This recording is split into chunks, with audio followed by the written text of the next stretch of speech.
Empire.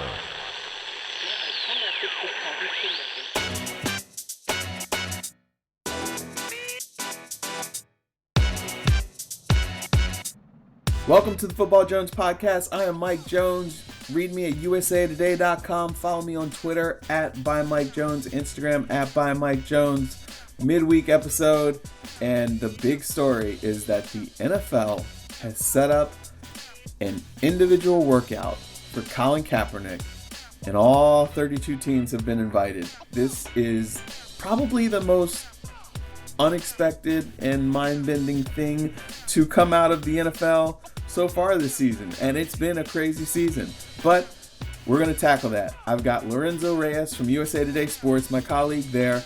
We are going to tackle all the questions that come from this and what we can expect from this opportunity for Colin Kaepernick and what it means for him right now.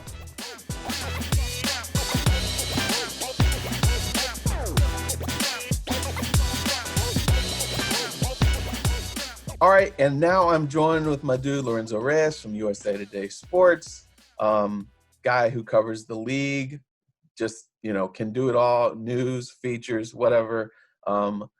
Really sharp guy, well connected. If you haven't seen some of his stuff, his one-on-ones with Dak Prescott the last couple weeks, Dak really opened up to him.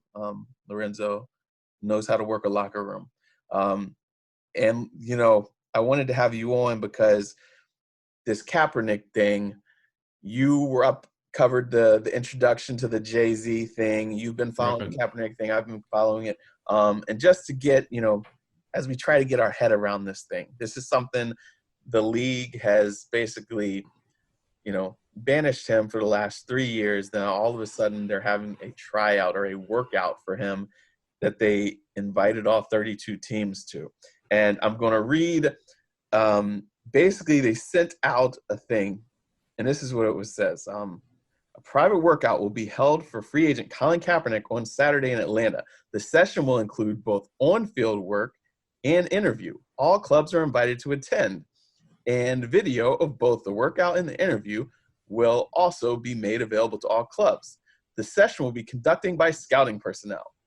Then they go on to say several clubs have inquired about Colin's current football readiness, and both Colin and his representatives have frequently expressed his desire to return to the league.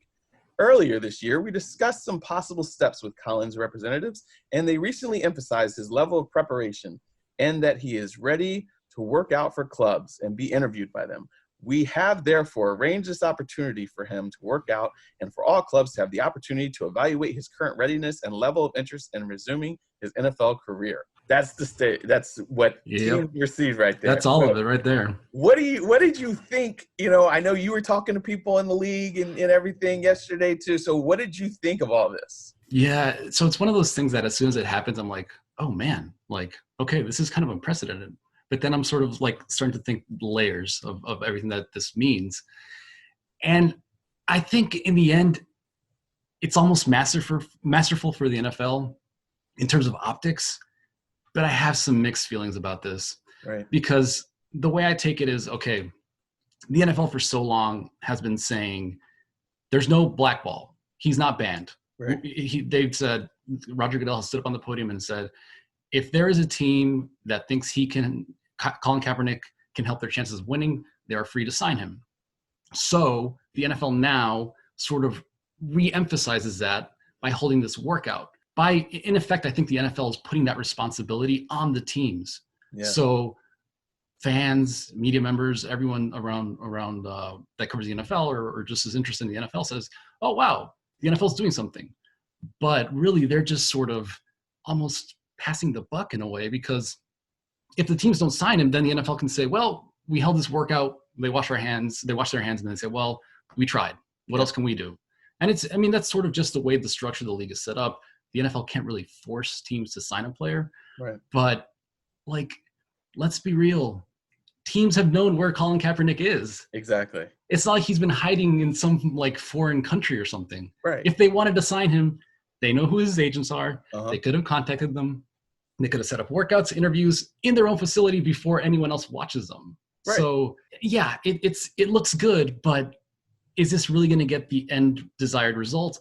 Right. I really doubt it. Yeah, and the other thing is so the league says that teams have asked them about Colin's Right. shape and everything like that. Okay, I'm not calling the league a liar, okay? But Right. it's just weird to me because normally when a guy is a free agent, a general manager reaches out to his agent and says, hey, is your guy in shape? What's he doing right now? Right. What's he been up to? How much Is does he he ready? weigh? You know? Yeah. They ask the teams. I mean, they go to the teams ask the agent. So teams are asking the NFL, hey, is he in shape? Are they supposedly saying, hey, do we have your blessing? You know, I mean, it's I didn't understand that part because also to that point, dude, sorry to cut you off, but like, you know how secretive NFL teams are with their personnel decisions. right. Why on earth would a team that's interested in signing a player contact the league like, hey, maybe we're interested in signing this player. What do you think? Exactly. You're right. It's odd. It's odd. Very odd. And I think that, you're exactly right about passing the buck. Basically, the NFL can't lose in this situation right here.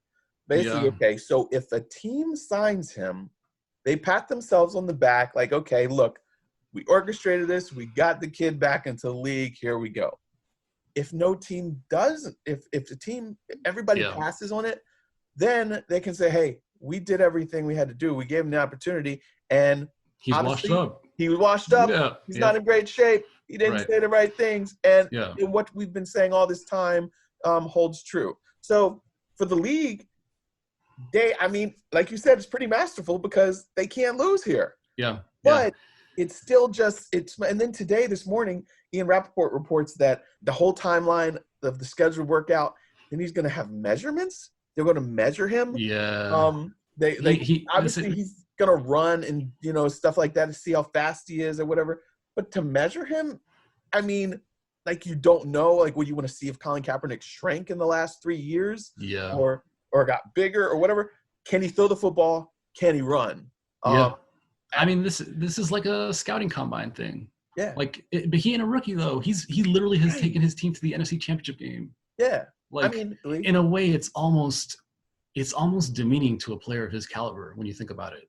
I think the thing is that Kaepernick at this point, and better than anyone, he's been very selective about commenting publicly on this stuff, but he's not dumb. He knows where his standing is in terms of his physical abilities. I think he's saying, okay, if this is what it's come to, I really want to still play. This is the game I have to play, I'll play it. Yeah. But deep down inside, I imagine that he has to be thinking like, WTF, man. Yeah. Like, what do I have to do to get a job here? Yeah, and he has to go. He can't not go. Right. As silly as the whole setup is, he has to go because if he doesn't go, then they can easily say, boom, up. He didn't want it. And he can't go in there with an attitude saying, hey, I'm above that. I'm not doing measurements. I'm not running, because it's a test to see about his willingness and eagerness to want to play. That line was in there. Yeah. So he's got to say and do everything the right way, even though inside he's got to be, are you kidding me? Like it, Yeah. He's in a tough spot.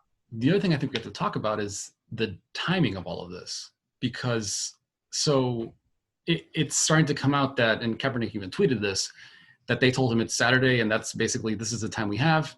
It's in the Atlanta Falcons facility. But Saturday is before Sunday.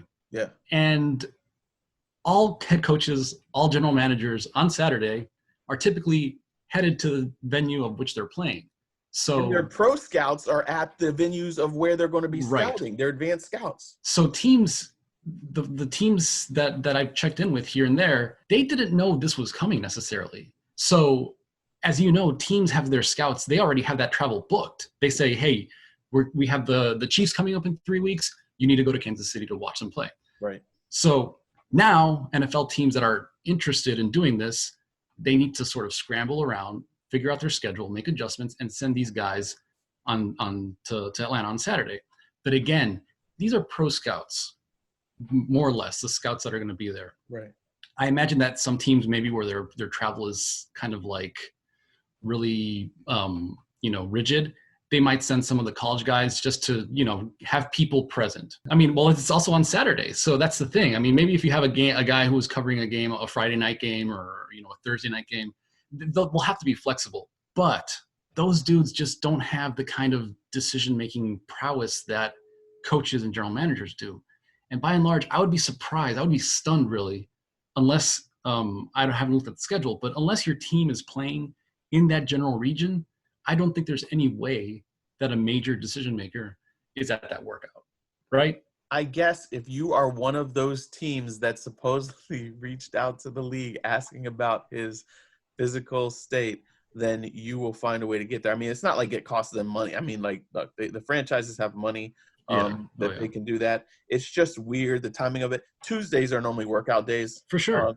Every Tuesday at every single facility around the NFL is when guys are doing that. You could have done this thing on a Tuesday. You could have done it on a Wednesday for a GM to get there, whatever. But, yes, it's great that the league is trying to create this opportunity, trying to facilitate this.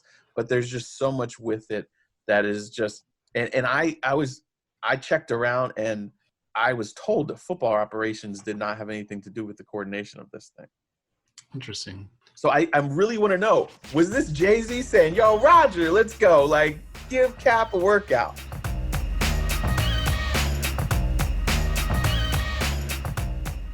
Was this part of the settlement? Man, I don't know, because Jay-Z and Colin aren't – they're not – I don't think they're seeing eye to eye on a lot of this stuff. Well, I don't think so. But if Jay-Z really, truly, he's gotten a lot of criticism about this thing. Right. Is he nudging Roger saying, hey, I know the guy don't like me. They're all looking at me to see what I'm going to do. But here we go. This is a way you can try to – I don't know. I really want to know who. Let me say this. If Jay-Z was involved, I think he would say that he was involved.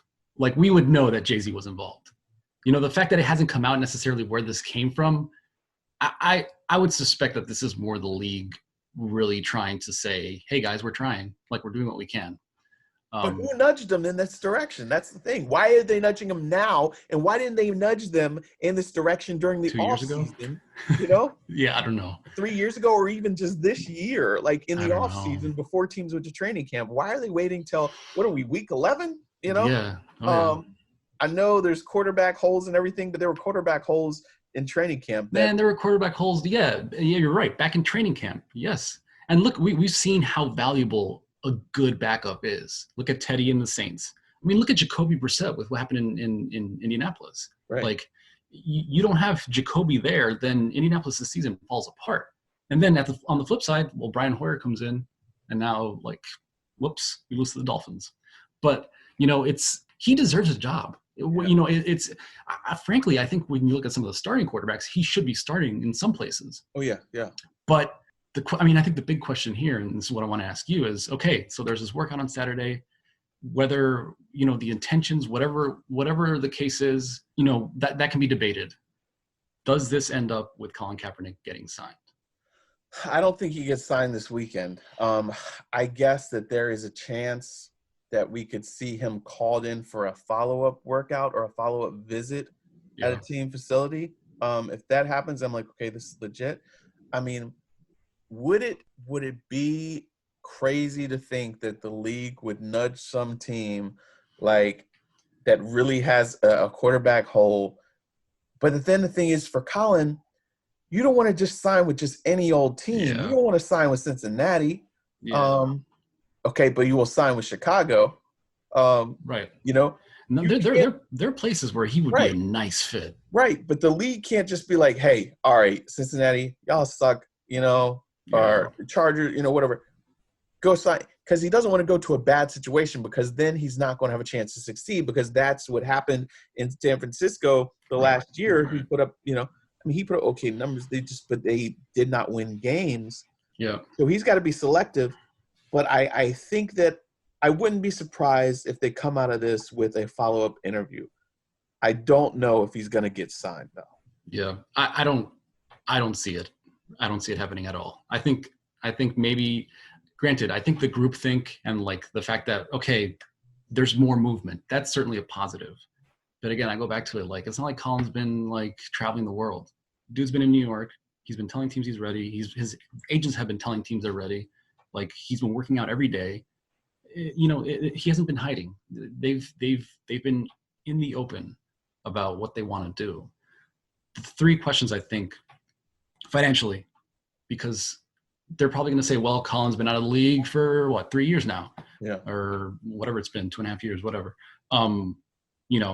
Should we pay him top dollar? Of course, they're not going to offer him top dollar. There's going to be a league minimum. Maybe they'll pay like $1 million plus a signing bonus or incentives or something like that. Right. So if a team were to make an offer, I mean, the dude still wants to, no matter what industry you're in, you need to fight for what you think you're worth on the open market. And granted, he hasn't been signed, but I think we all know it's been for other reasons. So the financials, if this was going to happen, the financials really need to make sense in a lot of ways. Number two, it's fit. You look at Lamar Jackson, and I'm not saying that they're the same quarterback, but Lamar Jackson is tearing the league up because he has an offensive coordinator like Greg Roman. And Greg Roman actually was Colin Kaepernick's offensive coordinator way back when. But let's play this hypothetical game where teams are magically interested. I think Cap would need to go to a system where the coaches say, okay, here's what you can do well. Let's highlight that and do whatever we can to make you shine. Because otherwise, it's going to be a mess. And the worst thing that could happen for Colin Kaepernick is what you said. He goes to the Bengals, he goes wherever, and then he just does not shine. That's a big thing. And then the third is locker room culture, whatever. I think we can talk about this literally for hours, but look at Eric Reid. Eric Reid was more or less championing the same things that Colin Kaepernick was fighting for. He signs in Charlotte, which is not the most liberal city, not the most liberal organization, and they're playing well. The guys in the locker room love him. He's been a model citizen. We always talk about locker room culture and how fragile it is. Really, at the end of the day, as long as you're not an ass and as long as you work and do what you can and you get along marginally well with your teammates, the rest of the dudes are going to be fine with you. Yeah. They just want to know that when you go on the field, you fight your ass off and do what you can to win. So those are the three questions that I think will need to be answered in terms of him potentially being signed. But again. And I think that if he does sign somewhere, it's going to be because an owner finally relents, and maybe the coach had already said, like, we should have him in for a workout and got turned down multiple times. And I know that the locker room's going to be fine. Guys, I mean, we talk to guys over and over and over. Guys know he's been blackballed. Guys got no problem with Cap. And they respect the hell out of him. Yeah. They do. And there have been guys who tried to reach out to him and Cap, like, maintain a low profile. And so guys like kind of looked at him sideways, wondering, okay, do you really want to be? But there's nobody that is like talked negatively of him. So I don't think that's going to be an issue. But again, where he goes and fit, and is he really going to be set up to succeed? And I think he's smart enough that he's not going to just sign anywhere because he knows. But again, that's a big if. We'll see. Again, I think we could go on this for hours and hours. Yeah. We should probably already just block it out. We're going to have a follow-up episode. Let's do it. When he's signed. After that introduction you gave me, I want to be back on the show for all the time. So. Oh, for sure. Hey, for sure. We're going to do this again. So, hey, man, I really appreciate your time. Tell everybody where they can find you. For sure, man. I'm at Lorenzo G Reyes on Twitter. And you still won't tell me what the G stands for. Nah, man, that's a secret. That's going with me. There are very few people in my life who know that. My wife found out maybe like 3 years after we started dating. So, man. Right. So you got some time before I let you in on that one. All right, and at usatoday.com, of course. Right. But all right, thanks everybody for listening. And hope you have a great day. We'll come to you again next week for another episode of the Football Jones Podcast.